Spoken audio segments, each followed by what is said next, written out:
or in civil society. So what made you decide to work with climate interventions, and do you think they are mad or not? Would you start, Shaun? So Shaun Fitzgerald. So what caused me to get involved in research on climate interventions is just the fact that the current trajectory, not laid out by just a few minor scientists, but the current trajectory is laid out by the IPCC. Their most recent report, AR6, lays out a range of scenarios, and those scenarios are updated with each report. And there is no one scenario, there is not one scenario that the IPCC now considers that keeps us below 1.5 degrees centigrade. So this is the one which is with the most ambitious emissions reduction plan and scaled up greenhouse gas removal. And therefore, that causes me a lot of concern, and it's beholden on us to look at alternative pathways, which include much harder greenhouse gas removal approaches, which haven't been considered by the IPCC. So we've got to work harder on that. But also the fact that there is an incredible paucity of knowledge regarding climate interventions. And I really love this question, climate interventions, mad or not? And frankly, we don't know. I don't know they could be the daftest thing, the worst thing ever, but not from an emotive point of view. They could be bad from from the moral hazard point of view, that it's a distraction. It could be, and that exercises me greatly. It really does. But also, some of these ideas could be found to be practically and scientifically disastrous.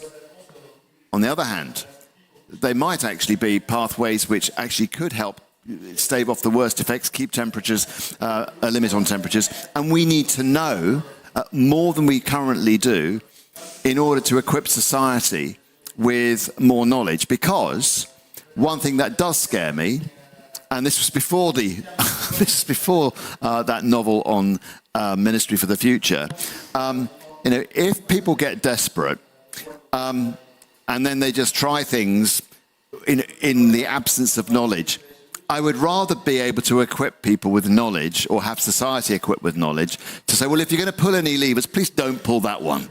All right? So figuring out which levers are the least bad might be something that we could help with. Anyway, so those are some of the reasons why I got involved. Thank you, Shaun. Would you like to? Yes, thank you. And thank you for having both the panel on an important topic and for having me on the panel. I come from a different background than Shaun does. I worked primarily as a politician on climate issues for more than 30 years. That means that I've been working on this issue longer than the members of Operaatio Arktis have lived.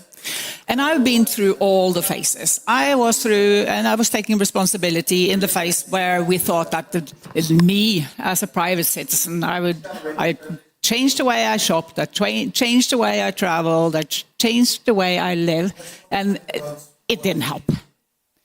And then we have this, I was also through, and also being a politician in this very important phase when somebody else was going to solve the problem.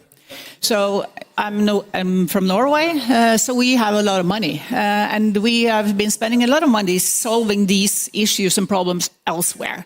Rainforest in Brazil being at least sometimes in some periods, a good example, and elsewhere. But it didn't solve the problem. And now we are in the most critical and most difficult phase of the climate battle to avoid the worst consequences of climate change, is when everybody, all nations, all companies, all citizens, everybody has to take responsibility. And there are no easy choices for anyone. None easy pathways forward. It's going to cost, it's going to be difficult, it's going to hurt, and we are not even close. So in that situation, and again, I was the Deputy Minister of Foreign Affairs, I kind of understand how politicians that are trying to be re-elected work. And we all saw, and I think that was kind of the final point for me when the Russian war on Ukraine started. You had this energy security on top of the agenda, and you had skyrocketing energy prices. And I saw what that did to the politicians everywhere, basically, because the voters will not accept high energy prices. So well, then what do we do? So then I kind of lost faith that this was going to be possible to do in an incremental, slow, persuasive way. And I don't have grandchildren, but I hope to have one day. And I need to be able to look them in the eye and say that I did everything I could. And just working on incremental, trying to get my company, myself, my family, everybody I talk to reduce their own emission, it just doesn't cut it. So, and I will not be able to stand there in front of them and say that, sorry guys, we tried, but you know, the jacuzzi at the cabin got so expensive, so we just, sorry, you just do the best you can with the situation we're in. That's when I started to, get interested in, is there anything else we can do in parallel with reducing emissions quicker, faster, and at a much higher pace than we have done so far? So now I'm here asking questions. As a very natural skeptic to all of this, I now have to explore it. That's why I'm here. Thank you. Continue, please. Right. I would agree with everything Shaun and Marianne said. On the question of whether it's mad or not, I think it really depends on who you are in the world. If you're already facing extreme climate impacts and your life is threatened, then these ideas may seem less crazy to you than if you live a comfortable life like me in Finland. But I think Lena laid out the situation pretty well from a young person's perspective. If there are no relatively safe future climates without climate interventions, then obviously that becomes a topic of interest. But more specifically on the question of why I got involved in this discussion was that there wasn't really, and still isn't, proper funding going into research on these methods, and there isn't a broad public discussion. If that would have existed, then I would probably be doing something else right now. Okay, thank you. Very interesting to have you all here about, like, you're all coming from different backgrounds and you're all still like looking at this. So it's really, really amazing that we are asking these questions. Can I just add one thing? Yeah, because I think, of course. Regarding the question of mad, I think what would be mad is that we now have a lot of good science, renowned scientists are working on this. This is not nonsense, but there's a lot of things we have to know. But we do know that there are possibilities. So what would be really, really mad is if we look 15 years down the road, 10 years down the road, and we are running out of options. And we are sitting in this room at another COP something, saying, why didn't we explore? Why didn't we start that exploration 10 years ago? Then maybe we would have a different situation. That's the situation we need to avoid. And I think the real madness is not being willing to explore that. Yeah. Actually, that brings me to the next question. Could you continue, please? How do you see like the risks of these techniques compared to the risks of tipping points, for example? I would say that we have, I think the major difference is that we have a lot of knowledge of what is going to happen. And almost all the predictions have been kind of surpassed by a worse reality.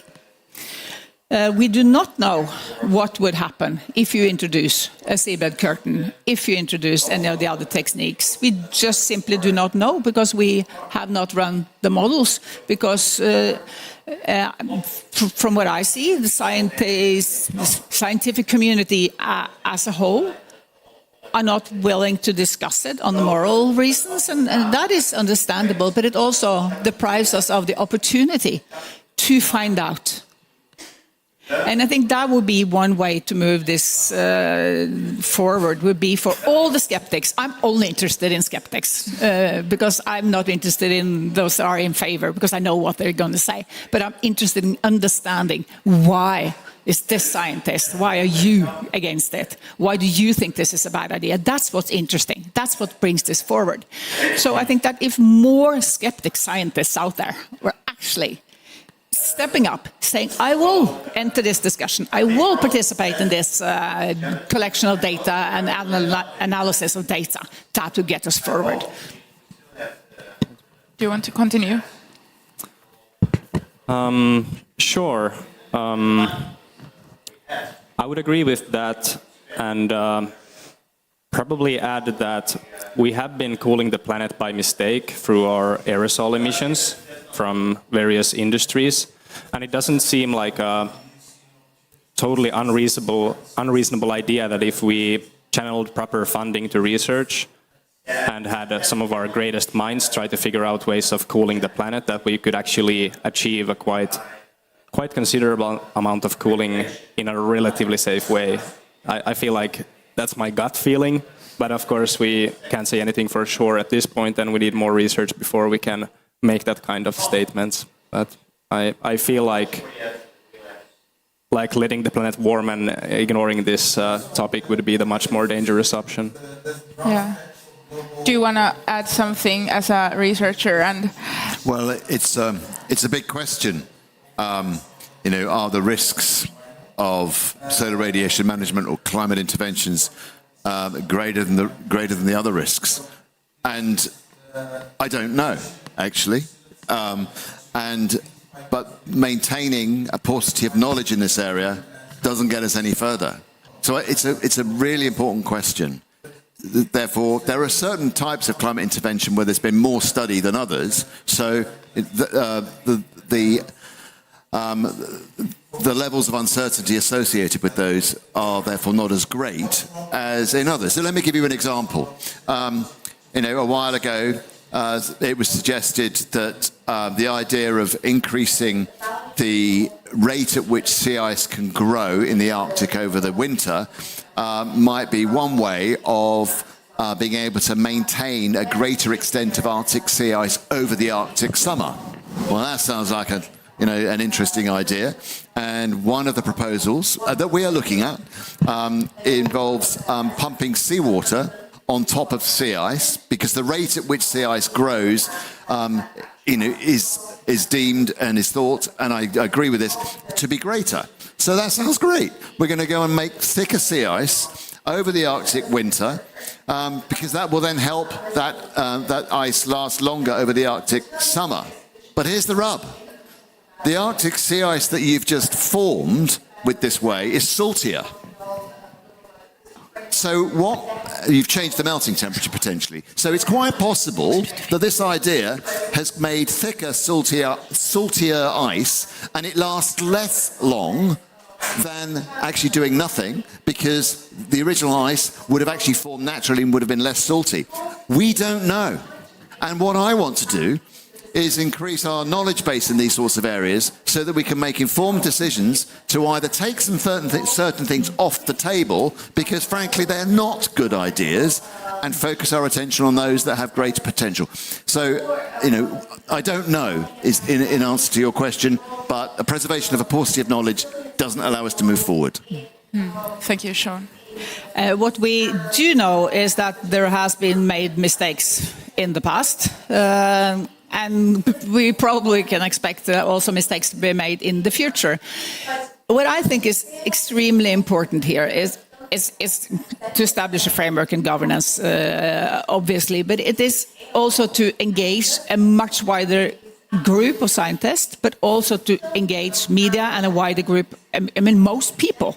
Because it's their future, it's their lives, it's their livelihoods we're talking about here. So we have to have a completely different outreach than what's happening today. And I think one of the core things we need to do then is to be totally transparent on who funds it, because it's so easy to say this is funded by oil money or something like that, and then the discussion stops. So complete transparency on funding, but also complete transparency on progress. next steps, mistakes, corrections available for everybody to create that kind of necessary trust for us to be able to move forward. Thank you. Actually, I'd like to continue with you, Victor. Besides looking at the risks, do you have anything in mind why the research has to be upscaled, besides looking at the risks? Yeah. Right. I would probably say the same thing as Shaun just said about how climate impacts will inevitably increase in the future, which will mean that interest towards climate interventions will also be increasing. And in these kind of situations where nations are at the pain threshold, where their very existence is threatened by climate damage, that painkiller or SRM is going to start looking real tasty. And in that point, it's better to have an understanding of these methods so that we can rule some out that we have learned that don't work, and then hopefully we would have some interventions that actually show a lot of potential and could be deployed, and also have a governance framework in place at that time. So I think that's one reason to scale up research. But then on what kind of research we want to scale up, that's also another question. And to that I would say that it's important to fund Global South research, because we have to start building trust between the Global North and the South on this topic, and also on climate adaptation in general. And also include indigenous people wherever possible. Yeah. Yeah. In decision making and research. Yeah. Okay, thank you. You, Marianne, mentioned the framework for governance too. What kind of governance structures we would need for the climate intervention research, or the possible deployment in some future, maybe? That would depend on what intervention you are talking about. If it's a global one, or if it's a local geoengineering one, it will be different frameworks and different, decision-making bodies.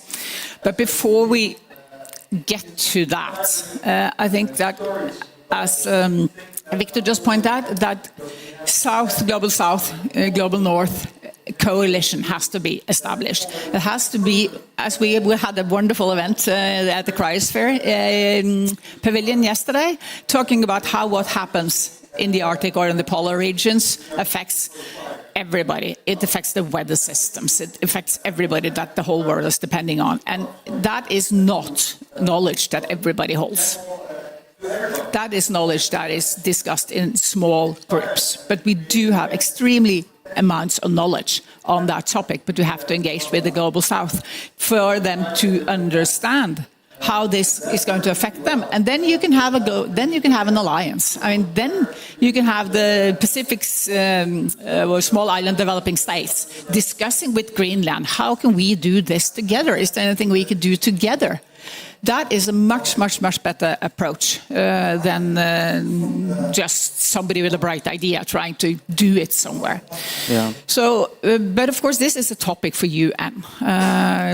All the global interventions will be topics for UN, and hence they will be very difficult. And another topic for the UN would be, that's what I wish for this conference, in addition to having good results, is that the politicians, the 196 politicians that are sitting around this table today, and the next few days, if they can help each other vaccinate against political opposition in their home countries. Let's stand up for what we decide on, what we agree on this COP when we get back home and it gets tough and the voters are asking questions. That will be also a super important governance of the results from this conference. Okay. Do you have anything to add on? Or do you think, like, for example, you, Victor, do you think we are in a place in this world that this could be possible to make this governance structure for the just research, or just, I don't know, collaboration between North and South, and between, like, indigenous people in Samiland and Finnish people, Finnish researchers? What do you think? Right. Well, I don't think we're there yet, and I think that's why Operaatio Arktis exists, for example. hopefully we can get there, but it's definitely going to be very difficult. It was the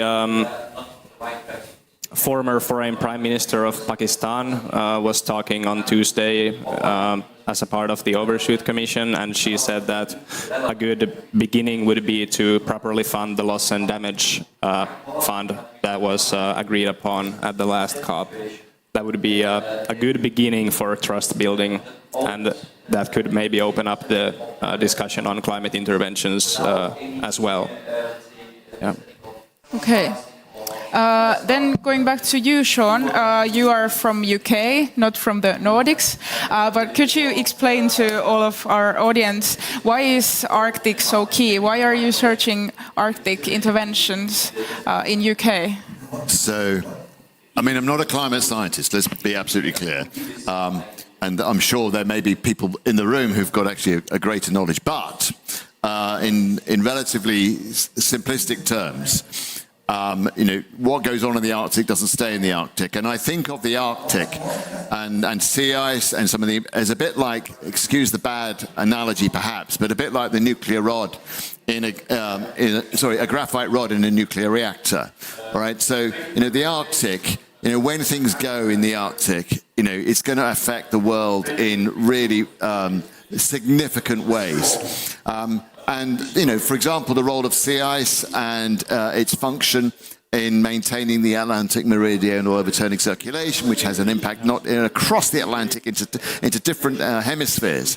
So, we've got to look at this. And if you go and look at the Arctic amplification that's been going on, factor 3, potentially factor 4, in terms of the rate at which it's been rising in temperature. We've got a serious problem with basically the control rods in our reactor. So this is one of the reasons why we are particularly exercised about the Arctic. But it isn't the only place that we need to worry about. In terms of ice, obviously Antarctica, actually the Himalayas, and in terms of what that means for water provision for a significant proportion of the world's population. So whilst we do think about Refreeze the Arctic at the Centre for Climate Repair, my head's exploding with sort of the critical areas of the world that we need to worry about. Okay. Actually, now we have to move on to the audience questions. You have brought up some really interesting points about governance and the tipping points across the world and so on. So please, we can start from here. I can bring you this microphone. Yeah. Yeah. Hello. My name is Sakari Puisto, member of Finnish Parliament. And I would like to ask that you have this set of, or evolving set of radical ideas. And do you have have you tried to form up a kind of top list for the scientists where to get into? Let's say like you have this curtain at the seabed, that can you model this by, let's say, by fluid dynamics, or you have the set of particles idea dispersed in the atmosphere, that can the atmospheric chemist, for instance, look at this particular angle and to form up, or to help them, the scientific community, to form up a set of research plans where they could sort of get deeper into. Thank you. Who would you like to answer this? You can start. Or just Marianne, do you want to? I can start on. You're mentioning the seabed curtain in particular, and that was the project that got me involved, because it's a brilliantly simple idea. The engineers of Norway, that's used to gathering oil and gas on the Norwegian continental shelf under very difficult circumstances, they say they think it's doable. But it's still, the big goal is to apply this outside Thwaites Glacier, the Doomsday Glacier in Antarctica, which is obviously not going to be very easy for a lot of reasons. So it has to be a ladder. You have the science now, you have done some modeling. We will have next, Shaun can talk about that, doing tests at Cambridge. There is a question whether we can try something in Svalbard, which is also part of Norway, which is also going to make it easier to get the permission to do so. And then the question is, does the Greenlanders want to do something in Greenland? Because that is also a huge contributor to rising sea level. And then finally, if we don't get red flags on the way, then you might go to Antarctica. But there are like hundreds and maybe a lot more questions that are going to be answered before you start doing something that might have really big consequences. But you have to take it stepwise and be totally transparent about the results. Yeah. Okay. Yeah. Would you, Marianne, briefly want to tell about the 61 interventions report that kind of attempted to rank? Please. What was the name of it? It's the Frozen Arctic Conservation Project. Right, so that was a UArctic investigation that looked into 61 different interventions that could in some way help the Arctic region. And they attempted on 12 different standards or criteria to rank these interventions, and this was sort of a first step into doing that. But in the SRM field, there aren't really many methods that show that they could produce a considerable amount of cooling. It's essentially stratospheric aerosol injection and marine cloud brightening, which is the big two, and then there's a number of others that are even less researched. Yeah. Can I just, since the report is being brought up, it's in the back, and if we run out, you can ask me for more. But the point is that as the world is starting to get interested and ask questions about this, you need a reference point. You need somewhere for decision makers, for media, for people in general, for philanthropists, financial institutions. They need to go somewhere and see what is worth exploring further and what should we just park. So we done this phase 1 report in UArctic, and the next phase will be diving much more deeply into the interventions that are proposed and also engaging with a much wider crowd of scientists. So all the skeptic scientists out there, please join that phase 2, because that will get real knowledge. That will be helpful for decision makers everywhere eventually. Thank you. Yeah, absolutely fascinating topic. So I'm really glad we have a session on this today. So my name is Heidi Sylvestre.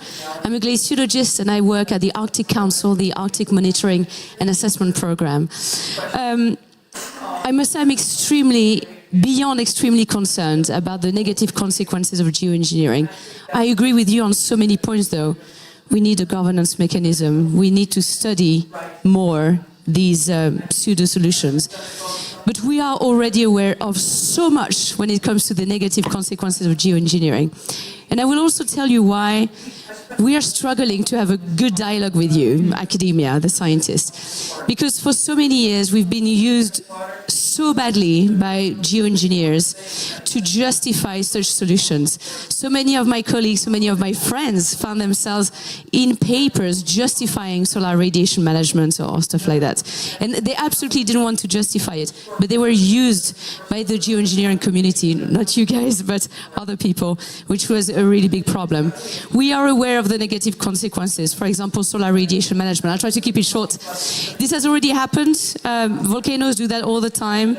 And we know that agriculture needs definitely sunlight. And we know that in the Arctic there are 7 million inhabitants who would like to see the sun, I'm sure. And it's very difficult to know where the particles are going to travel. When it comes to CDR, we need to scale this. Do you have a question? Yes, absolutely. Okay, I do have a question. CDR must be scaled by about 1 million times. And we know IPCC reports actually show that CDR, the effects of CDR will start to be discernible after 20 years. And, you know, best case scenario, the most optimism scenarios show that in 100 years it will probably be in place, but by then we would have crossed tipping points. So I have a quick question about this. My question is, who is funding you at the moment, the different organizations you represent? And also I'm really curious about how are indigenous communities engaged in the process and what they think about this. Thank you very much. Okay, so Thank you.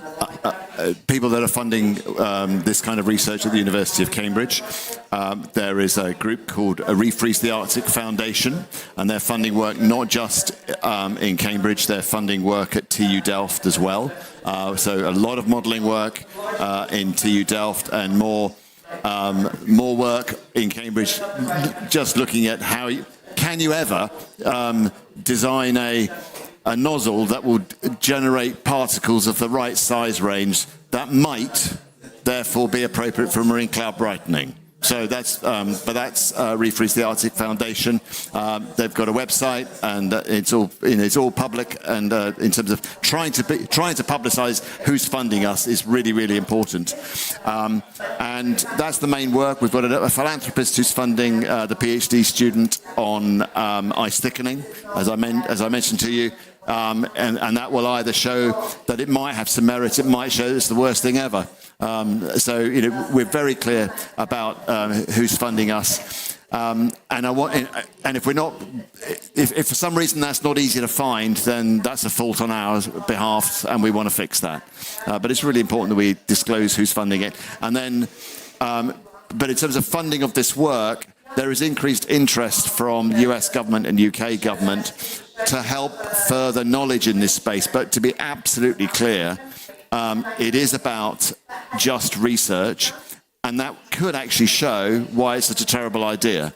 And although you do say that we know a lot about it, at the moment there are still people who are saying, well, why don't we go and deploy it? So, I certainly can't be. I'm not a proponent, and I'm not fighting against it, because I just haven't got enough information to take a view on this. And the reason why I feel very strongly about research, as well as being hugely exercised about the moral hazard, I really am, and it keeps me awake at night. It's just that. Thank you, Shaun. I think you have to wrap it up soon. What Marianne said was that in 20 years' time, my children will ask me, "Well, did you work hard enough to try and further knowledge in this space?" Thank you, Shaun, and thank you for the question. Please keep the answers and questions short. Okay. And I will give you an answer on behalf of Operaatio Arktis. Our funder is this foundation of Nestling from Finland. And we have also indigenous members in our team. Yeah. It's all on our website, but it's UArctic, it's Fredrik Persson, it's QCF, it's the Nordic Council, and it's the Canadian government. And I'm not paid by anyone at the time. I'm not happy to say so, but it's a fact. So I'm working for my own pocket money. Thank you. Thank you. And please keep the questions really short. Okay, I'm Florence Colleoni, Antarctic ice sheet modeler and representative of SCAR, Scientific Committee on Antarctic Research, under the umbrella of Antarctic Treaty. So my question will be very short. You were speaking about establishing a governance, because for sure for using such solutions you will need approval for many different aspects. And I think the Antarctic Treaty is pretty strong right now. I mean, Antarctica is protected from all this kind of intervention. So my question is, how do you think you will deal with it? Because this is an international governance problem, and we are here trying to find a solution to reduce emission under international governance. It's already difficult. So how do you think you will deal with Antarctic Treaty? Thank you. I can answer on the topic of governance. So the United Nations Environmental Agency is, according to our information, going to propose the establishment of national panels or expert groups considering climate interventions. And this could be one start in how countries can educate themselves and formulate some kind of opinion and then communicate between each other on this topic. And Operaatio Arktis working in Finland, we're going to try to make sure to get indigenous people also represented there to sort of set the standard for the rest of the world. Yeah. And it goes back to the question of why the Nordics? Norway is part of the Antarctic Treaty. We have claims to land in Antarctica. That would be one natural place to start, as well as Svalbard and so Norway is kind of on both poles. So I think that makes sense in a way that's why Norwegian and Nordic politicians should be involved. Yep. Okay, thank you for the questions. We are running out of time, unfortunately. But I would like to ask you all shortly what you want all of our guests to take from this panel. What is the key message you want everybody to take from this? Yeah, Shaun, please. In one sentence, I think we need to talk about furtherance of knowledge in this space. And I'd love people to reflect on that and to see whether they might agree or not. And also, for the skeptics out there, and there are many, trust and respect that we are not here. I am not here to fool anyone. I'm trying to do something that will impact the millions and hundreds of millions of people's lives in the future.